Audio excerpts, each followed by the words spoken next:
नमस्कार.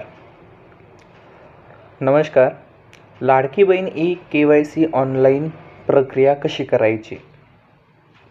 सर्वात पहिले आपण जायचं गुगलला. लाडकी बहीण KYC ही वेबसाईट बघायची. सर्वात वर जी वेबसाईट येईल त्याला आपण क्लिक करायचं. क्लिक केल्याच्या नंतर तुम्हाला अशा प्रकारे येईल. ह्या ठिकाणी वर हे पिवळ्या कलरमध्ये त्याला डायरेक्टली टिक करायचं.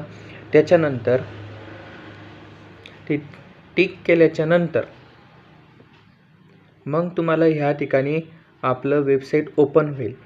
सर्वात पहिले लाभार्थी आधार क्रमांक ह्या ठिकाणी टाकायचा. आता आधार क्रमांक टाकल्याच्या नंतर कॅपेचा भरून टाकायचा. कॅपेचाही भरल्याच्या नंतर ह्या ठिकाणी तुम्ही कॅपेचा भरायचा आणि मी सहमत आहे याला टिक करायचं आणि समोर चालायचं. आता